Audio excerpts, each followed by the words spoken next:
नमस्कार दोस्तों, स्वागत है आपका हमारे चैनल पे। दोस्तों, आज हम इस वीडियो पे डिस्कस करेंगे चाइना ताइवान कॉन्फ्लिक्ट और जानेंगे चाइना ताइवान कॉन्फ्लिक्ट से दुनिया और इंडिया पे क्या इम्पैक्ट पड़ेगा। क्या क्वाड और नाटो ताइवान को बचाने के लिए आएँगे कि या नहीं आएँगे? दोस्तों, ये हमारा पहला वीडियो है तो प्लीज़ चैनल को सब्सक्राइब करें, वीडियो अच्छा लगे तो लाइक करें और दोस्तों के साथ शेयर करें। का एक वीडियो लीक हुआ था जिसमें वो डिस्कस कर रहे थे कि ताइवान को कैसे इन्वेजन करा जाएगा और इन्वेजन करने के बाद दुनिया से प्रेशर भी आएगा।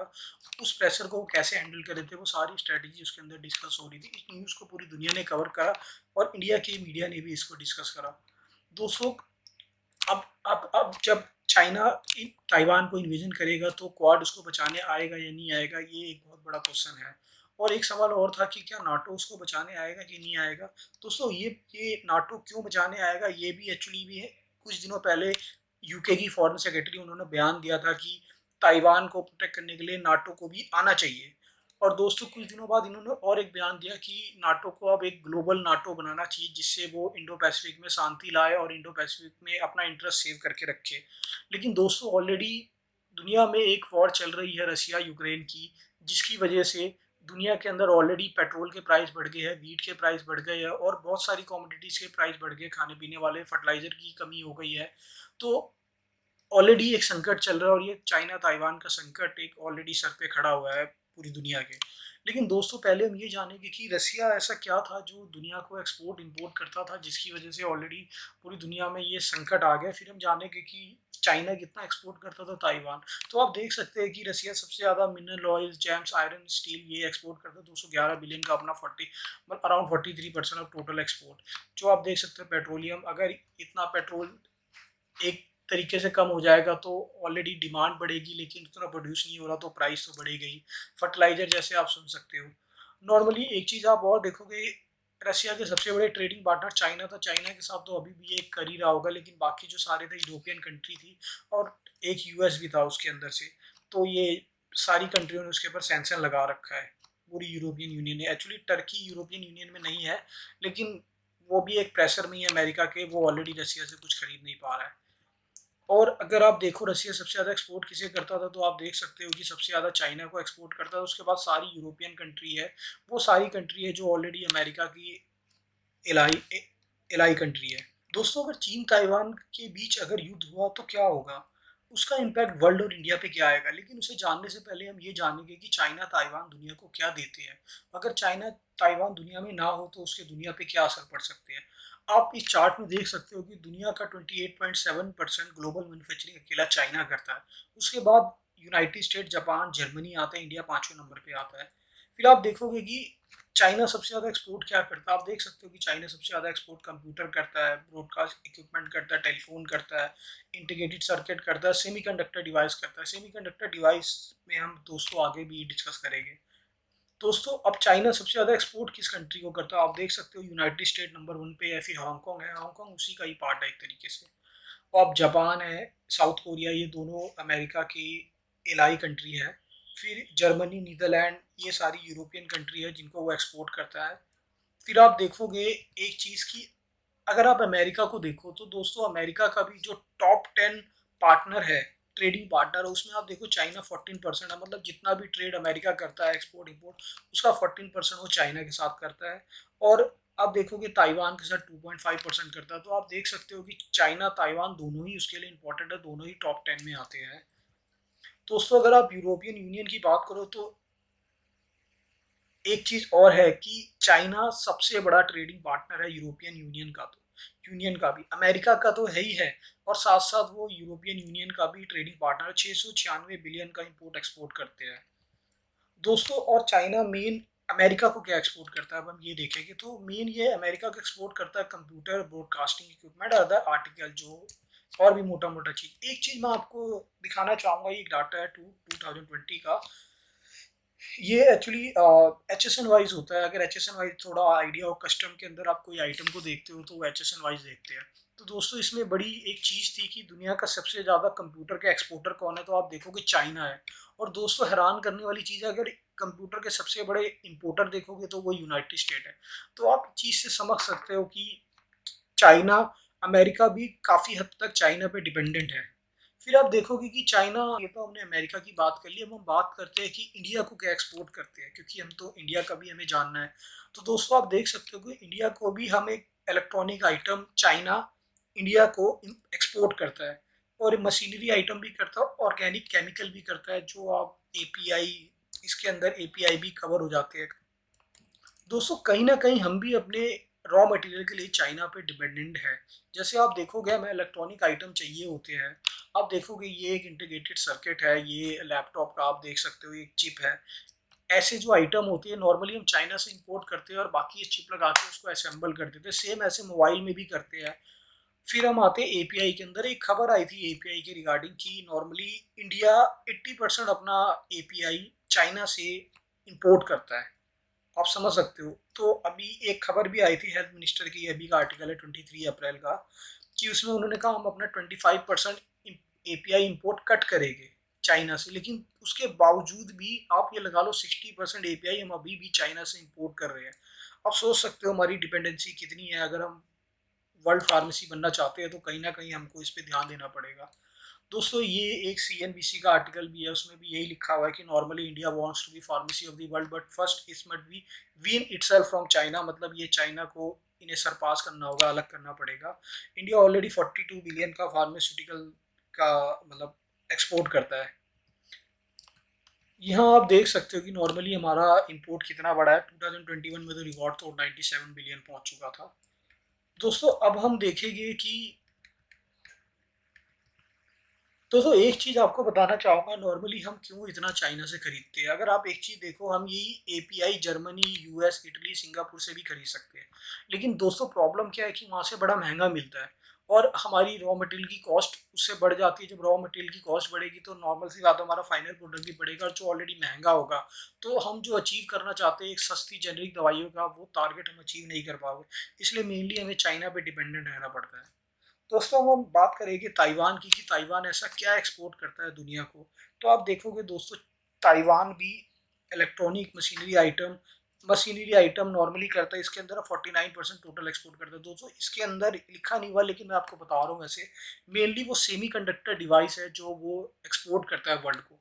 अभी आप समझोगे सेमी कंडक्टर डिवाइस कितना इंपॉर्टेंस है पूरे वर्ल्ड के लिए। अब हम देखेंगे ताइवान के टॉप ट्रेडिंग पार्टनर कौन है, मतलब मेनली ये है कि सबसे ज़्यादा एक्सपोर्ट किसको करता है। तो दोस्तों एक हैरानी की बात है कि ताइवान सबसे ज़्यादा एक्सपोर्ट ही चाइना को करता है। अब आप सोचोगे यार इन दोनों के बीच में तो लड़ाई चल रही है, लेकिन तब भी सबसे ज़्यादा एक्सपोर्ट ये चाइना को करता है, बड़ी हैरानी की बात है। दूसरा ये यूनाइटेड स्टेट को करता है, और तीसरा हांगकॉन्ग को करता है, जो उसी का ही पार्ट है एक तरीके से, है ना। एक हैरानी वाली बात बता दूं कि वो इतना ज़्यादा एक्सपोर्ट क्यों कर सकता है, एक आपकी नॉलेज के लिए बता रहा हूँ। एक्चुअली ताइवान के बीच में और चाइना के बीच में एक फ्री ट्रेड एग्रीमेंट है।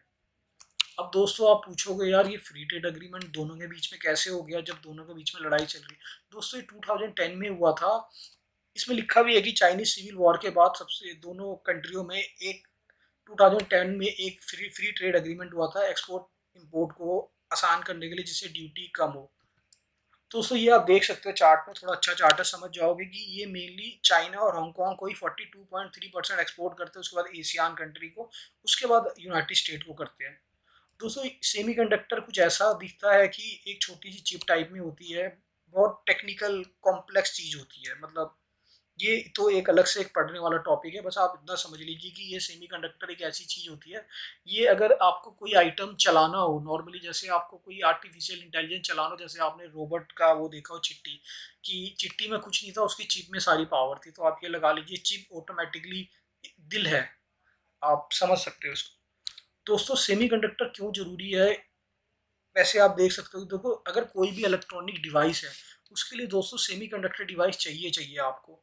कोई भी कम्युनिकेशन का टेलीफोन आइटम हो गया, उसके लिए भी आपको एक सेमीकंडक्टर डिवाइस चाहिए। कंप्यूटिंग आइटम हो गया, मिलिट्री के सिस्टम हो गए, जैसे आप सुनते होंगे नॉर्मली आजकल तो हम यहीं से बैठे बैठे किसी कंट्री पर अटैक कर सकते हैं, तो उसके लिए भी हमें एक नॉर्मली एक ये सेमीकंडक्टर डिवाइस की जरूरत पड़ती है। और ये जितने भी कार होते हैं, ट्रक होते हैं, सबके अंदर सेमीकंडक्टर डिवाइस लगते हैं। और ऐसे बहुत सारे आइटम है जिसके अंदर सेमीकंडक्टर डिवाइस लगते हैं, आर्टिफिशियल इंटेलिजेंस हो गया। दोस्तों अब ताइवान इतना जरूरी क्यों है पूरी दुनिया के लिए, चाइना तो है ही ज़रूरी पूरी दुनिया के लिए, क्योंकि चाइना बहुत सारी कंट्री को एक्सपोर्ट करता है, लेकिन ताइवान क्यों ज़रूरी है, ये बात को भी समझना ज़रूरी है। दोस्तों, पूरी दुनिया का जो भी आप देखोगे ये सेमीकंडक्टर चिप है, उसका नॉर्मली ताइवान की एक ही कंपनी, मैं कंपनी की बात कर रहा हूँ, TSMC, इसका नाम याद रखिए, वो 54% तो अकेला ही एक्सपोर्ट कर देता है। नॉर्मली आप देख सकते हो कि चाइना, साउथ कोरिया रफली 87% सेमीकंडक्टर चिप बनाती है। और एक चीज़ मैं वैसे आपको बता रहा हूँ, नॉर्मली जो भी ये ताइवान की स्पेशल जो कंपनी TSMC ये जो बनाती है, ये ज़्यादातर ये अपना सप्लाई चिप करती है एप्पल, इंटेल और ये NVIDIA, ये भी एक्चुअली अमेरिकन ही कंपनी है। तो आप देख सकते हो, अगर आप मैं बात करूँ सेमीकंडक्टर तो और भी कंट्री बनाती है, लेकिन सबसे हाईटेक सेमीकंडक्टर ये आप पढ़ सकते हो इधर कि TMC Samsung are the only company capable of producing today most advance 5 nanometer chip that go to iPhone में जो 5 नैनोमीटर की चिप लगती है वो बनाते हैं, लेकिन ताइवान उससे एक कदम आगे है और वो 3 नैनोमीटर की चिप बनाता है।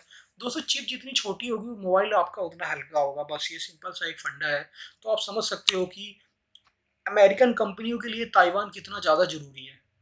और दोस्तों, एक चीज़ और है कि चीन से ताइवान को बचाने वाली सिलिकॉन शील्ड कैसे काम करती है, क्यों आज तक चीन चीन मतलब ताइवान छोटी सी कंट्री है, ऐसे तो बहुत छोटी सी कंट्री होगी, लेकिन अमेरिका, यूरोप सब उसे बचाने के लिए आ रहा है, ऐसा क्या है उसके अंदर। दोस्तों, जो सबसे बड़ी चीज़ है वो ये सेमीकंडक्टर ही है, और उसकी एक ही कंपनी है TSMC। आप समझ सकते हो इस बात को। दोस्तों, लेकिन चीन से ताइवान को बचाने वाली सिलिकॉन शील्ड कैसे काम करती है, अभी हम इस चीज़ को समझेंगे। आप देखोगे कि पूरी दुनिया के अंदर जो सबसे ज़्यादा सेमीकंडक्टर डिवाइस इंपोर्ट करती है उसमें सबसे नंबर 1 है हांगकांग। बड़ी हैरानी की बात है, हांगकांग है। फिर दूसरे नंबर पर यूनाइटेड स्टेट है, चाइना है, जर्मनी है, वियतनाम है। आप देख सकते हो ये सारी ऐसी कंपनी है जो कंट्री है जो नॉर्मली हाईटेक प्रोडक्ट बनाती है। जैसे हांगकांग का आपने सुना होगा इलेक्ट्रॉनिक में है, अमेरिका तो बनाता ही है, एरोप्लेन हो गए, मिलिट्री इक्विपमेंट हो गए, बहुत सारी चीज़ें बनाता है। चाइना खुद बनाता है, जर्मनी आपने सुनी होगी जो इसकी कारें है, वॉक्स वैगन है, और भी जो ये कारों में जर्मनी तो है ही टेक्नोलॉजी में बहुत एडवांस। इंडिया भी देखो 2.38 बिलियन के सेमीकंडक्टर डिवाइस 2020 में इंपोर्ट करे थे, और 13वां सबसे बड़ा लार्जेस्ट इंपोर्टर था सेमीकंडक्टर डिवाइस का। और दोस्तों, मैं आपको एक चीज़ और ऐड करना चाहूँगा कि दुनिया में आगे जाके इंडिया, इसको सेमीकंडक्टर की और ज़रूरत पड़ेगी, क्योंकि नॉर्मली इंडिया आगे जाके एक मैन्युफैक्चरिंग हब बनना चाहता है इलेक्ट्रॉनिक आइटम पे। और इंडिया का टारगेट भी है कि वो 2026 तक $300 बिलियन का एक्सपोर्ट करे। तो दोस्तों, अगर आप इलेक्ट्रॉनिक आइटम बनाओगे तो उसके लिए आपको सेमीकंडक्टर डिवाइस चाहिए होगा। तो दोस्तों, ये सेमीकंडक्टर डिवाइस तो बहुत ज़्यादा ज़रूरी है, आप इस बात को समझ रहे होगे, हमारी इकोनॉमी के लिए भी बहुत ज़रूरी है। क्योंकि नॉर्मली हम अगर एक कार बना लें, लेकिन कार चालू ही नहीं होगी जब तक आप सेमीकंडक्टर डिवाइस नहीं लगाओगे, उसके प्रॉपर फंक्शन ही नहीं काम करेंगे। तो आप समझ सकते हो कि चाइना भी इसके लिए बहुत सेंसिटिव है। तो एक आर्टिकल था अल जजीरा का, उसमें लिखा हुआ था, Taiwan crackdown on China poaching is telling. Poaching का मतलब होता है अवैध शिकार। कि एक्चुअली क्या है, चाइना और ताइवान दिखने में एक जैसे हैं, बहुत सारे चाइनीज लोग हैं जो ताइवान में काम करते हैं और ये इनकी टेक्नोलॉजी को चुरा सकते हैं। तो चाइना ने, जब आप इस आर्टिकल को पढ़ोगे तो ताइवान ने एक कानून बनाने के लिए प्रपोज करा है, जिसमें उन्होंने लिखा है कि अगर कोई भी हमारा ये चिप बनाने का जो भी प्रोग्राम है, अगर ये किसी को दूसरी कंट्री पे ले जाता है तो उसको 10 से 12 साल की सजा होगी और 20 से 30 मिलियन डॉलर की पेनल्टी लगेगी। तो चाइना भी, ताइवान भी इसको लेके बड़ा सेंसिटिव है। दोस्तों, जब ये इतनी सेंसिटिव चीज़ है तो दुनिया एक ही कंट्री पे कैसे डिपेंड कर सकती है। दोस्तों, ऐसा नहीं है, और भी कंट्री है जो इस पे काम कर रही है। जैसे अभी लेटेस्ट में इंडिया ने, गवर्नमेंट ने अप्रूव करी है 76,000 crore plan to boost semiconductor chip manufacturing. India भी चाहता है कि वो सेमीकंडक्टर चिप मैन्युफैक्चरिंग में अपने आप ही क्योंकि इंडिया में एक प्लान बन रहा है मेक इन इंडिया का। इंडिया भी चाहता है कि वो आत्मनिर्भर बने, और इंडियन गवर्नमेंट ने, मोदी सरकार ने इसकी शुरुआत कर दी है।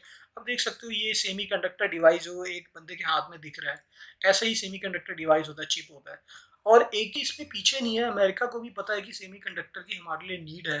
तो अमेरिका भी ऑलरेडी इस पे काम करने लग गया। अमेरिका की ऑलरेडी एक कंपनी है जो 7%, आपने देखा होगा पिछले में कि 7% ऑलरेडी, वो भी अगर आप ये देखोगे ग्लोबल फाउंड्रीज, ये ऑलरेडी 7% ग्लोबल मैन्युफैक्चरिंग चिप की करती है।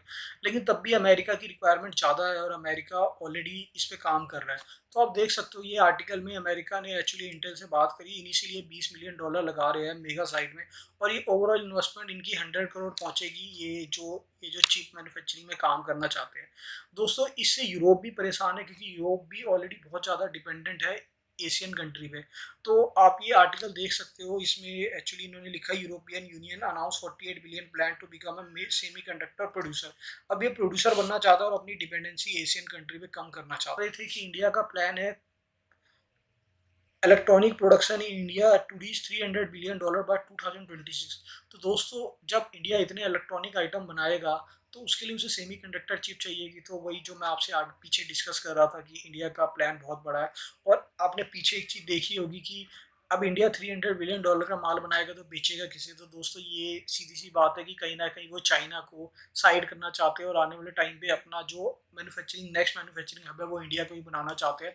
और ये जो गैप होगा जो अमेरिका जो चाइना से इंपोर्ट करता है उसको इंडिया फुलफिल करेगा, सेम वो यूरोप के केस में भी होगा। दोस्तों अब तक की बात से ये तो क्लियर हो गया कि ऑलरेडी अगर चाइना ताइवान के बीच में जंग होती है और दुनिया इस जंग में कूदती है तो दोस्तों ये सबसे बड़ा डिजास्टर्स होगा पूरी दुनिया के लिए, क्योंकि और ये इलेक्ट्रॉनिक मार्केट के लिए तो सबसे बड़ा डिजास्टर्स होगा। और जो भी दुनिया में सप्लाई चेन है वो पूरी तरीके से ठप हो जाएगी, क्योंकि दुनिया का एक 28.7% ग्लोबल मैन्युफैक्चरिंग करने वाला देश वो तो ऑलरेडी लड़ाई में हो जाएगा, या अमेरिका अगर लड़ाई नहीं हुई तो अमेरिकन और यूरोपियन कंट्रीज पर सैंक्शन लगाएगी। लेकिन दोस्तों यूरोपियन अमेरिकन कंपनी और भी कंट्रियों के लिए उस पर सैंक्शन लगाना बड़ा मुश्किल होगा, बड़ा टफ होगा, आप समझ सकते हो, क्योंकि ऑलरेडी यूरोप और अमेरिका ये खुद ही चाइना पे बहुत ज़्यादा डिपेंडेंट है। तो दोस्तों अब तक के एनालिसिस से हमें ये पता लगा है कि ऑलरेडी ये डायरेक्ट कॉन्फ्लिक्ट अगर होगा तो बड़ी कॉम्प्लेक्स सिचुएशन होगी।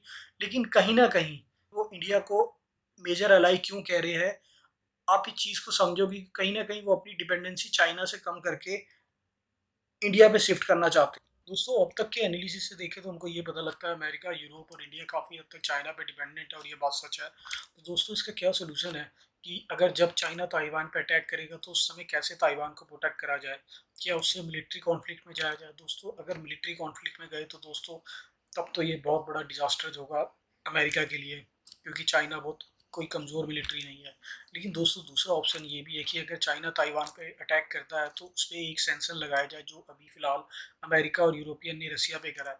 लेकिन दोस्तों अगर यूरोप और अमेरिका चाइना पे सेंक्शन लगाएगा तो दोस्तों ये तो पूरे वर्ल्ड के लिए डिजास्टर्स होगा, क्योंकि आप देख सकते हो कि चाइना पूरे वर्ल्ड का ग्लोबल मैन्युफैक्चरिंग में 28.7% मैन्युफैक्चरिंग करता है और पूरी दुनिया में इलेक्ट्रॉनिक आइटम और बहुत सारी चीज़ों की कमी हो जाएगी। आप देखोगे पूरी दुनिया में एक रिसेशन आ सकता है। तो दोस्तों क्या एक ऑप्शन है जिससे हम ताइवान को चाइना से बचा सके।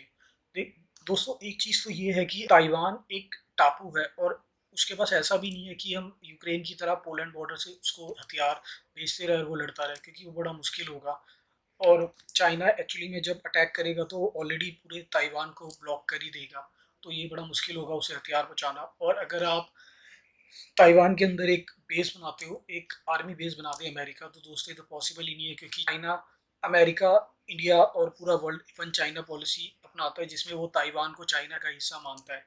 तो दोस्तों ये तो पॉसिबल नहीं है। दूसरा ऑप्शन अगर मैं कहूँ तो एक ये चीज़ है कि ताइवान को एक न्यूक्लियर आर्म कंट्री बना दी जाए, जिससे ताइवान अपनी रक्षा खुद ही कर सके और कोई भी कॉन्फ्लिक्ट हो उस केस में ताइवान अपनी रक्षा करने में सक्षम हो। अगर चाइना उस पर अटैक भी करे तो दोस्तों उससे चाइना को भी काफ़ी नुकसान होगा। तो दोस्तों ये मेरा एक व्यू था। दोस्तों बाकी जो आपके व्यू है आप कमेंट में ज़रूर डिस्कस करें।